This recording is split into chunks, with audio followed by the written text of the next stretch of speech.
Hello everyone. Have you ever wondered why 70% of change management initiatives for organizational transformation fail? This is what McKinsey and Company have identified through their studies.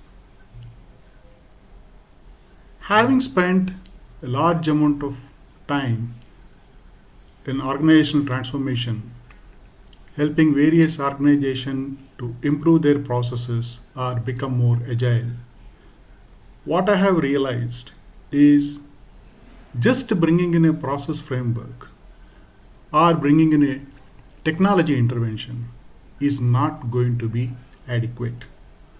While it seems that it is the easiest thing to do, and that's what everybody has been trying to do, we have seen enough results to say that just by doing that is not going to really transform an organization.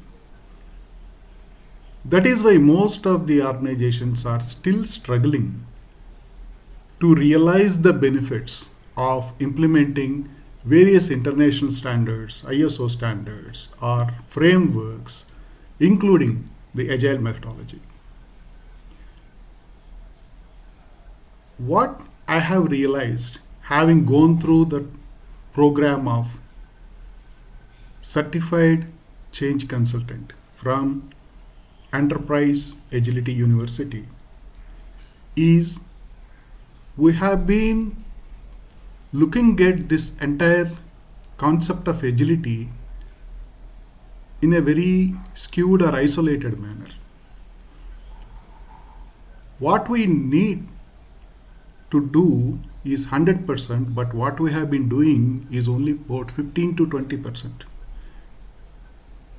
There are multiple facets of enterprise agility, and what we are trying to do is only just one of them. So, what are these other facets? One of the most important things, or rather the foundation for agility, whether it is an individual or a startup or even an enterprise, is mental agility. The individuals must think agile, be agile, so that they can do agile. Without addressing this aspect, just by bringing in a process model is not going to give us results. Second important element here is the social agility. How teams are thinking together, how teams are looking at agility. Are they ready and willing to become agile? That needs to be facilitated. That is not going to happen just because of a few mails from top management or corporate communications. Having got these two things in place, the next most important item is outcomes agility. The expectations of customers are changing dramatically. The markets are evolving exponentially. And if we still want to do in a very slow and predefined way, we will not be able to meet these ever evolving, ever changing customer requirements. In fact, interestingly, one of the most important things, or rather, part of the manifesto, Agile Manifesto, is embracing change versus following a plan, adapting to change. But what is the biggest thing that every agile team resists?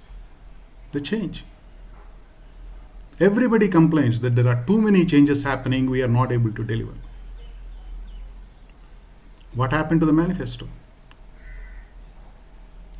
Unless this realignment of organizational strategy is in place, it is not going to help just by adopting a framework.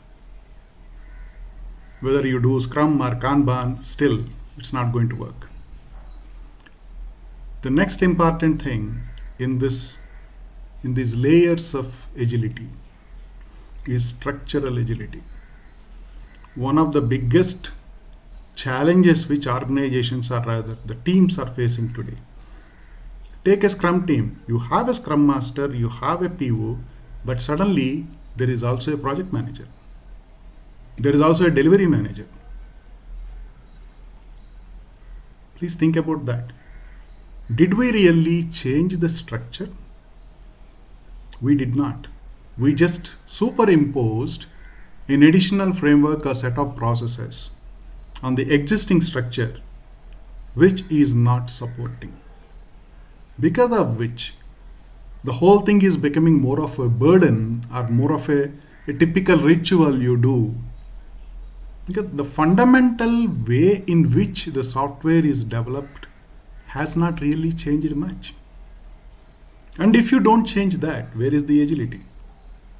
And that will change only when you change the supporting organization structures. This is one of the biggest challenges today for most of the organizations. And unless we address these 4 layers of agility, just by bringing a technical agility or a process framework is not really going to deliver results. Thank you.